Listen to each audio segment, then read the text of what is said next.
नमस्कार, good morning India. आप देख रहे हैं एनडीटीवी इंडिया। मैं हूं शशांक सिंह और आज जो बड़ी खबर है वो ये कि आज से संसद का मॉनसून सत्र शुरू होने जा रहा है। जैसा कि आप तस्वीरों में देख सकते हैं, ये पहले 9 बजे से 1 बजे यानी आज के लिए लोकसभा का सत्र होगा 4 घंटे का, फिर 4 घंटे 3 से 7 बजे तक सत्र होगा राज्यसभा का, और कल से ये उलट जाएगा। 18 दिन लगातार ये सत्र चलेगा, यानी रविवार, शनिवार, रविवार को भी ये जारी रहेगा।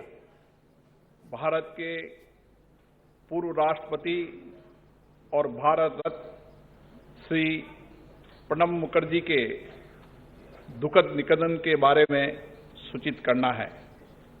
भारत रत्न श्री प्रणब मुखर्जी ने, जिन्हें हम आदर से प्रणब दाबी के नाम से संबोधित करते हैं, देश में वर्तमान युग के महानतम राजनेताओं में से एक थे।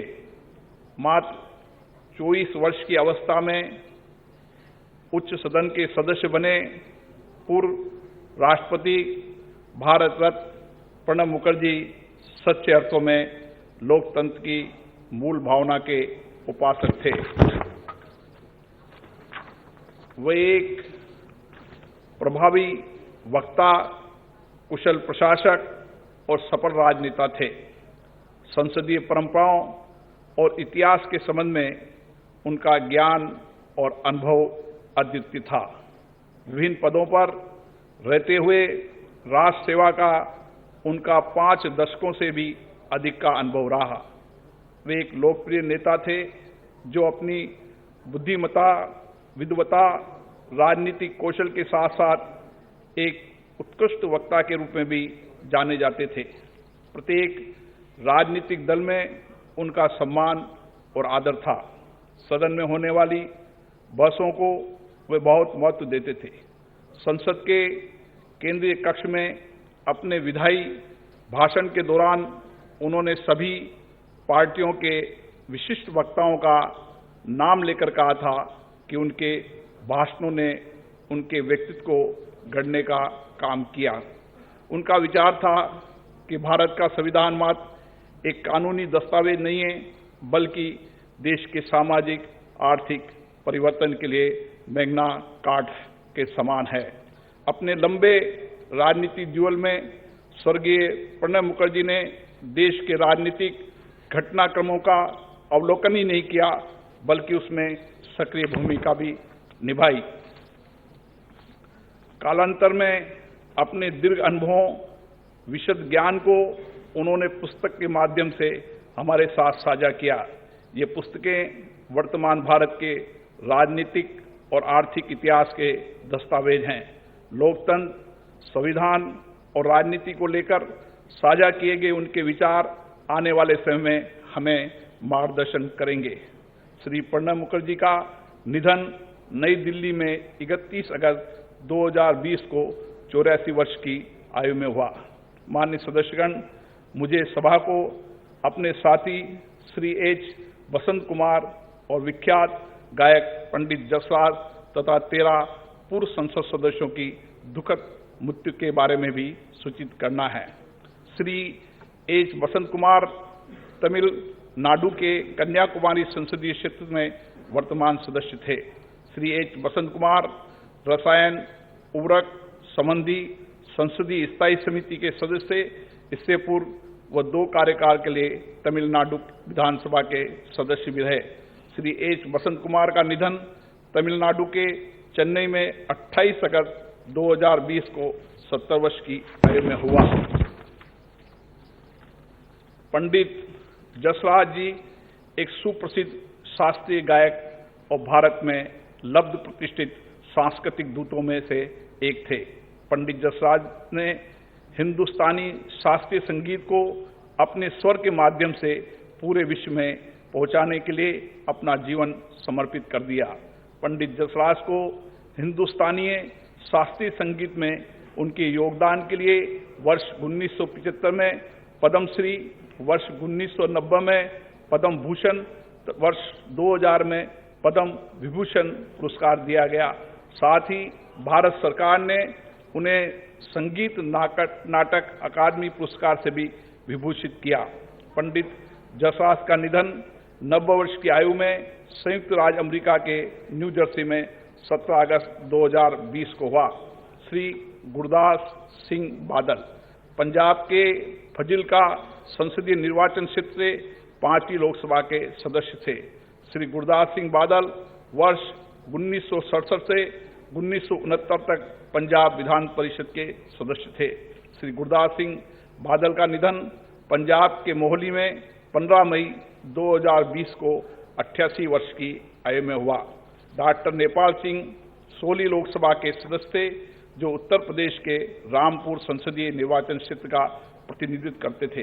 वह नियम समिति, मानव संसाधन विकास संबंधी समिति, अन्य पिछड़े वर्गों के कल्याण संबंधी समिति के सदस्य रहे। इससे पूर्व डॉक्टर नेपाल सिंह उत्तर प्रदेश विधान परिषद में 5 कार्यकाल के लिए सदस्य थे और उन्होंने उत्तर प्रदेश सरकार में माध्यमिक शिक्षा और भाषा मंत्री के रूप में कार्य किया। वे उत्तर प्रदेश विधान परिषद में विपक्ष के नेता थे। डॉक्टर नेपाल सिंह का निधन उत्तर प्रदेश के मुरादाबाद में 22 मई 2020 को 79 वर्ष की आयु में हुआ। श्री अजीत जोगी 12वीं लोकसभा के सदस्य थे, जिन्होंने मध्य प्रदेश के रायगढ़ संसदीय निर्वाचन क्षेत्र का प्रतिनिधित्व किया। मॉनसून सत्र का आगाज हो गया है। लोकसभा अध्यक्ष पहले 4-4 घंटे के सत्र हैं, अलग अलग समय पर रखे जाएंगे। ये लोकसभा है, आप देख रहे हैं टेलीविजन स्क्रीन पर। इसका आगाज हुआ। लगातार 18 दिन ये सत्र चलेगा मॉनसून का, और इसमें कोई बीच में छुट्टी नहीं होगी, गैप नहीं होगा, यानी कि शनिवार रविवार को भी ये सत्र चलता रहेगा। आज लोकसभा 9 से 1 बजे तक और फिर 3 से 7 बजे तक राज्यसभा का सत्र होगा। कल से ये अदल बदल जाएंगे, यानी कि कल शाम से फिर लोकसभा का सत्र होगा 3 से 7 बजे तक। शुरुआत में जैसा कि आप देख रहे हैं, लोकसभा अध्यक्ष ओम बिरला वो श्रद्धांजलि भी देते हुए नजर आए पूर्व राष्ट्रपति प्रणब मुखर्जी को, और साथ ही कुछ और गणमान्य व्यक्तियों का भी उन्होंने जिक्र किया है।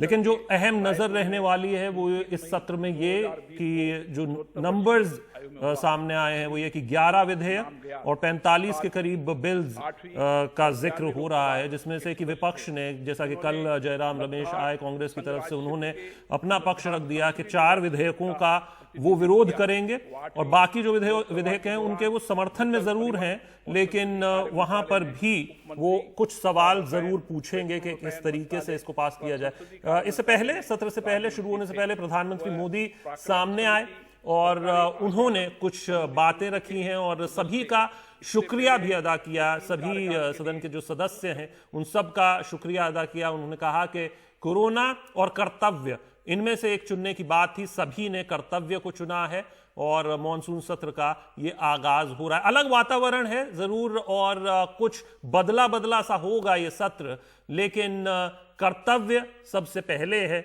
और इसके लिए उन्होंने कहा कि मैं सभी को बधाई देता हूं। साथ ही उन्होंने कहा कि जब ये कोरोना का काल हुआ तो बजट सत्र को रोकना पड़ा था और इस सत्र में भी इसको लेकर कई बदलाव किए गए हैं। 3 बार आपको बता दें कि दिन में ये सैनिटाइज होगा। क्या कुछ कहा है वो सुन लेते हैं। एक विशिष्ट वातावरण में संसद का आज प्रारंभ हो रहा है।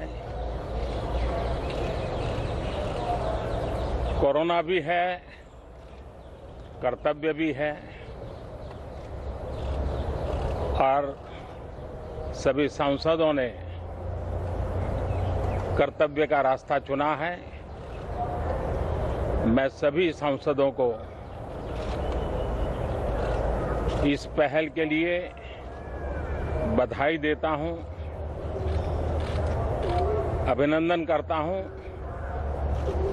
और धन्यवाद भी करता हूं। बजट सत्र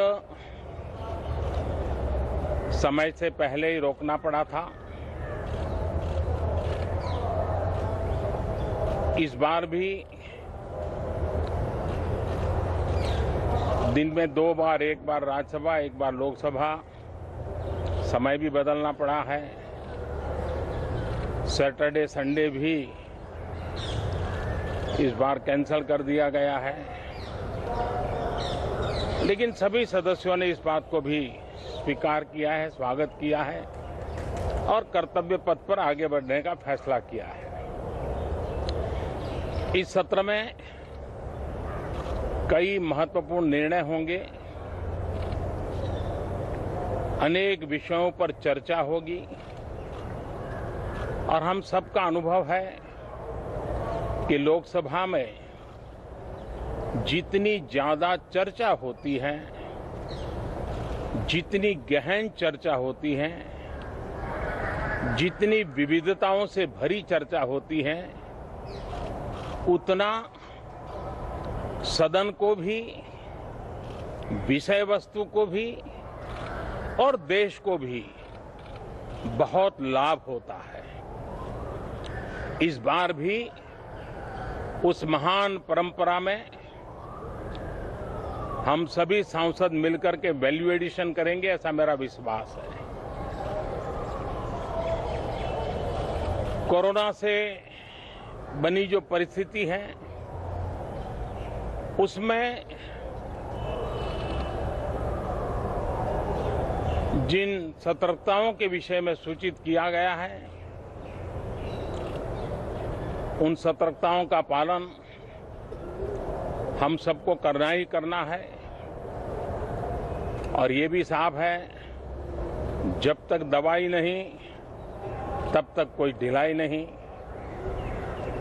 हम चाहें कि बहुत ही जल्द से जल्द दुनिया के किसी भी कोने से वैक्सीन उपलब्ध हो, हमारे वैज्ञानिक जल्द से जल्द सफल हो और दुनिया में हर किसी को इस संकट में से बाहर निकालने में हम कामयाब हो। इस सदन की और भी एक विशेष जिम्मेवारी है और विशेष करके इस सत्र की विशेष जिम्मेवारी है। आज जब हमारी सेना के वीर जवान सीमा पर डटे हुए हैं, बड़ी हिम्मत के साथ, जज्बे के साथ, बुलंद हौसलों के साथ दुर्गम पहाड़ियों में डटे हुए हैं और कुछ समय के बाद बर्फ वर्षा भी शुरू होगी। जिस विश्वास के साथ वो खड़े हैं, मातृभूमि की रक्षा के लिए डटे हुए हैं, ये सदन भी, सदन के सभी सदस्य एक स्वर से, एक भाव से, एक भावना से, एक संकल्प से वो संदेश देंगे, सेना के जवानों के पीछे देश खड़ा है, संसद और सांसद सदस्यों के माध्यम से खड़ा है, पूरा सदन एक स्वर से देश के वीर जवानों के पीछे खड़ा है। ये बहुत ही मजबूत संदेश भी ये सदन देगा, सभी माननीय सदस्य देंगे, ऐसा मेरा पूरा विश्वास है। मैं आपसे भी आग्रह करूंगा कि कोरोना के कालखंड में आपको पहले की तरह मुक्ति से सब जगह पे जाने का अवसर नहीं मिलेगा। अपनों को खुद जरूर संभालना दोस्तों। खबरें तो मिल जाएगी, आपके लिए कोई मुश्किल काम नहीं है, लेकिन खुद को जरूर संभालना, ये मेरी आपको पर्सनल प्रार्थना है। थैंक यू दोस्तों।